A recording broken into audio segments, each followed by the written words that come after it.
Hello दोस्तों, जय माताजी। तो आज हूँ बनावी रही छूँ कांदाना भजिया। तो आज हूँ तमने आपीश कांदाना भजियानी रेसिपी। तो चालो आपणे जोईए कांदाना भजियानी रेसिपी। वरसाद में खावानी मजा पड़े तेवा कुरकुरा कांदानी भजियानी रेसिपी। तो सौथी पहला आपणे लई लेशुं कांदा। तो अहींया मैं लई लीधा छे कांदा, एनी साल काढी અને એકદમ બરાબર કરી લેશું આપણે। તો કાંદાની સાલ કાઢી અને એકદમ સાફ કરી લીધા છે આપણે। એને થોડી વાર માટે પાણીમાં નાખી અને સાફ કરી લઈશું। તો કાંદા આપણા એકદમ સાફ થઈ ગયા છે। હવે એને નાની સાઈઝની સ્લાઈસ કરી લઈશું આપણે। તો કાંદાની આ સાઈઝની સ્લાઈસ કરવાની છે આપણે। તો કાંદાની સ્લાઈસ કરી પછી એને એકદમ હાથથી મસળી લઈશું, એકદમ છૂટી પાડી દઈશું સ્લાઈસને। પછી એમાં નાખી દઈશું આપણે મીઠું સ્વાદ મુજબ। મીઠું નાખીને પછી ફરીવાર આપણે મસળી લઈશું કાંદાની સ્લાઈસને।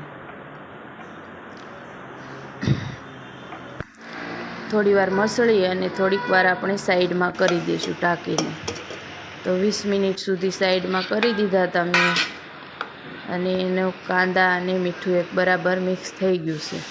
હવે એમાં નાખી દઈશું આપણે આદુ મરચીની પેસ્ટ।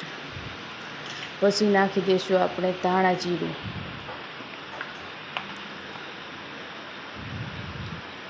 અડધી ચમચી હળદર, અડધી ચમચી લાલ મરચું પાવડર। તમે જે પ્રમાણે તીખું ખાતા હોય એ પ્રમાણે નાખવાનું।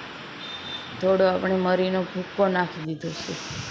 બધું બરાબર મિક્સ કરી અને એમાં નાખી દઈશું આપણે ચણાનો લોટ। તો જે પ્રમાણે એમાં સ્ટફિંગ થાય એટલું ચણાનો લોટ આપણે નાખી દેવાનું છે। તો મારે આમાં 4 ચમચી ચણાનો લોટ જોયો છે, અને ઉપરથી આપણે નાખી દીધા છે થોડા અજમા, અને હાથથી બરાબર બધું કરી લઈશું મિક્સ। તો બધું મિક્સ કરીએ અને જો આપણું સ્ટફિંગ આવું તૈયાર કરવાનું છે।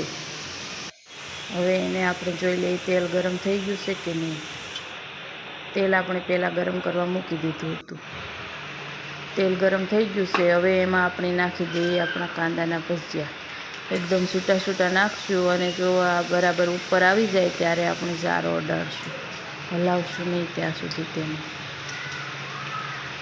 તો એકદમ ગોલ્ડન બ્રાઉન થાય ત્યાં સુધી તળાવા દઈશું, એટલે આપણા ભજીયા એકદમ કુરકુરા મસ્ત બનશે।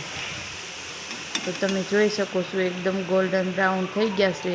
ઓછી મહેનતમાં કાંદાના ભજીયા બહુ મસ્ત બન્યા છે, એકદમ કુરકુરા અને ચટપટા। તો તમે જોઈ શકો છો કાંદાના ભજીયા। તમને મારી આ રેસિપી પસંદ આવી હોય તો લાઈક, શેર અને સબસ્ક્રાઈબ જરૂરથી કરજો। તો કેવી લાગી મારી આ રેસિપી કાંદાના ભજીયાની તો કહેજો। જય માતાજી મિત્રો।